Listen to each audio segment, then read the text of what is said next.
ایک عذاب سے جان چھوٹی تو دوسرے سے پالا پڑ گیا۔ اپنی قسمت پر ماتم کرنے کے سوا کوئی اور راستہ نہیں تھا اس کے پاس۔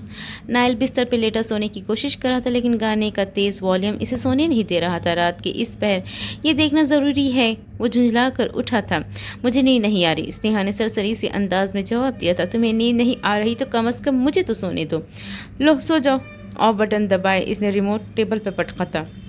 تمہارے ساتھ مسئلہ کیا ہے آخر؟ نائل کو اس کے دن بدن بدلتے انداز بالکل پسند نہیں آ رہے تھے۔ کوئی مسئلہ نہیں ہے مجھے۔ بھلا کیا مسئلہ ہو سکتا ہے؟ میرا شوہر مجھے چھوڑ کر دوسرے عورتوں میں دلچسپی لے۔ مجھے تو کوئی مسئلہ ہی نہیں ہونا چاہیے نا۔ وہ صوفے سے اٹھ کر بستر پہ آ بیٹھی تھی۔ تم پاگل ہو؟ نائل نے بے بسی سے اس کی جانب دیکھا تھا۔ نہ جانے وہ کون سی منحوس گھڑی تھی جب اس کی زبان سے صوفی کا نام نکلا تھا۔ ہاں پاگل ہوں اور بے وقوف بھی۔ مائی لو کے نام سے تم اس چڑیل کا نمبر سیو کرتے ہو اور مجھے کہتے ہو کہ وہ مر گئی ہے۔ وہ غصے سے چیخ اٹھی تھی۔ کیا کہا تم نے؟ وہ فوراً بستر سے اٹھا تھا۔ وہی تو سچ ہے، وہ چڑیل زندہ ہے، لیکن میں نے بھی اس کی ایسی طبیعت صاف کی کہ یاد رکھے گی زندگی بھر۔ اس لیے تو آپ اتنے اداس ہے شوہر جی۔ منہ جو نیند لگا رہی وہ آپ کو۔ کیا کہا تم نے؟ کیا کیا تم نے؟ نائل نے غصے سے اس کی جانب بڑھے اسے گلے سے دبوچا تھا۔ کیا کہا ان سے تم نے؟ بولو۔ اسے انسان سے حیوان بننے میں 1 سیکنڈ لگا تھا۔ اسنیہا کی سانسیں اکھڑنے لگی تھی، اس کی آنکھوں میں نمی تیرنے لگی تھی۔ بولو کیا کہا تم نے؟ اس کا گلا چھڑے نائل نے اس کی کلائی مروڑی تھی۔ میں نے کچھ نہیں کہا۔ وہ شیرنی فوراً بھیگی بلی بنی تھی۔ سچ بتاؤ کیا کہا تم نے؟ ماں ہم ویسے ہی اس کی کال ریسیو نہیں کر رہی تھی، اوپر سے اسنیہا کی یہ بات۔ میں نے بس اپنی اور آپ کی شادی کا بتایا تھا بس۔ اسنیہا منمنائی تھی۔ بے وقوف عورت، وہ میری بہن کا نمبر ہے۔ اسنیہا کو بستر پہ دھکا دیے اپنا موبائل اٹھائے باہر گیا تھا۔ حاتم کی باتوں کا اثر نہ لیتے وانیا پورے گھر میں ادھم مچا رکھا تھا۔ گھر میں 10 ملازم، 1 ڈاکٹر اور 1 نرس موجود تھے، مگر وہ اکیلی سب پر بھاری تھی۔ حاتم کسی ضروری کام سے باہر گیا تھا، اس بات سے انجان کہ اس کی معصوم بیوی نے اس کے گھر کا نقشہ ہی بگاڑ دیا ہے۔ آخرکار چلا کر تھک کر وہ سو ہی گئی تھی۔ یہ اس دوائی کا اثر بھی تھا جو اسے جوس میں ملا کر زبردستی پلائی گئی تھی۔ حاتم واپس آتے ہی ساری داستان اس کی گوش گزار کی گئی تھی، مگر مجال تھی کہ وہ اپنے نین کے حوالے سے کچھ غلط سن لیں۔ وہ الٹا ملازموں پر ہی چڑھ دوڑا تھا۔ مختصر یہ کہ وہ دونوں ایک دوسرے کے لیے ہی بنے تھے۔ صرف حاتم ہی انین کو اور انین ہی حاتم کو برداشت کر سکتی تھی۔ اس کی آنکھ صبح 9 بجے کے قریب کھلی تھی۔ وہ فوراً بستر سے اٹھی۔ یہاں سے بھاگنے کا وہ پکا ارادہ کر چکی تھی۔ بستر سے اٹھتے ہی اس کی نظر سائڈ ٹیبل پہ پڑے گلدستے پہ پڑی تھی، گلاب کے پھولوں کا گلدستہ۔ اس نے ہاتھ بڑھا کر وہ اٹھایا۔ اس کے ساتھ ایک چھوٹا سا کارڈ بھی چسپا تھا۔ حاتم نے اس بار کارڈ نہیں چھپایا تھا، اس کی ضرورت ہی نہیں تھی۔ گڈ مارننگ ڈارلنگ، ٹیرس پر آؤ۔ وانیا ساکت ہو گئی تھی۔ جس چیز نے اسے چوکنے پہ مجبور کیا تھا وہ ہینڈ رائٹنگ تھی۔ یہ تو بالکل ویسی ہی تھی جیسے وہ خط۔ شاہین، اس کے لب مسکراہٹ میں ڈھلے تھے۔ ایسے ہی تو اس کا دل نہیں دھڑکا تھا۔ کتنی بڑی بیوقوف ہوں میں۔ اس نے اپنے سر پر ایک چپت لگائی تھی، مگر ماتھے پہ بندی پٹی نے اسے کراہنے پر مجبور کر دیا تھا۔ آہستہ آہستہ اسے سب کچھ سمجھ آنے لگا تھا۔ اگر سمیر نے نینا کو اغوا کیا تھا تو پھر نین کون ہے؟ موم نے تو کہا تھا نا کہ نین بھاگ جاؤ، تو کیا وہ صوفی کو نین کہہ رہی تھی؟ ماہم کی جانب دیکھے اس نے سوال کیا تھا۔ نینا صوفی کو نین کیوں کہے گی؟ وہاں صوفی کے علاوہ بھی تو کوئی تھا نا، ایک 8 سالہ بچی انین افندی، نینا کی بیٹی نین۔ میں نین ہوں؟ حیرت کا ایک سمندر اس کی آنکھوں میں ابھرا تھا۔ وہ لاکٹ اور وہ تصویر بالکل بھی یقین نہیں کر پا رہی تھی۔ وہ تو جان کر رکھی تھی میں نے، تمہیں اذیت دینے کے لیے اور یہ دیکھنے کے لیے کہ تمہیں کتنا یاد ہے۔ حقیقت تو یہ کہ انین، کہ میں نہ تو تمہیں کچھ بھولنے دینا چاہتی تھی اور نہ ہی یہ چاہتی کہ تمہیں ٹھیک سے کچھ یاد آئے۔ عمر، نین کارڈ ہاتھ میں پکڑے، اس کے لب ہلے تھے۔ اس کے دیے ہوئے کپڑے پہن کر وہ اچھے سے تیار ہو کر ملازمہ کی رہنمائی کے ساتھ ٹیرس پر گئی تھی۔ وہ کسی سے فون پر محو گفتگو تھا۔ نین نے چور نگاہوں سے اس کی جانب دیکھا تھا۔ اس کی طرف حاتم کا دایا رخ تھا۔ وہ ڈریسنگ تو اچھی کرتا ہے، کالے رنگ کی پینٹ کے اوپر اس نے ہلکے بھورے رنگ کی شرٹ پہنی ہوئی تھی۔ بال بھی اچھے ہیں۔ حاتم نے اپنے بالوں میں ہاتھ پھیرا تھا۔ بیئرڈ بھی ٹھیک بنائی ہوئی ہے۔ نین نے اپنی انگلی دانتوں تلے دبائی تھی۔ دکھنے میں تو میری سوچ سے بھی زیادہ ہینڈسم ہے۔ وہ لاشعوری طور پر انگلی دانتوں تلے دبا گئی تھی۔ اس کی ہلکی سی چیخ پر حاتم اس کی جانب متوجہ ہوا تھا۔ فون آف کیا اور مسکرا کر اس کی جانب بڑھا تھا۔ نین کا دل اس کی ہتھیلی پر آیا تھا۔ کیسی طبیعت ہے اب؟ حاتم نے نرم مسکراہٹ اس کی جانب اچھالی تھی۔ مجھے یہاں سے جانا ہے۔ منہ کے زاویے بگاڑے اس نے کل والا مطالبہ پھر سے دہرایا تھا۔ اتنے سالوں کی یہ دوری کا بدلہ لینا تو بنتا تھا نا۔ کہاں جانا ہے؟ حاتم اس کے مزید قریب آیا تھا۔ یہاں سے بہت دور۔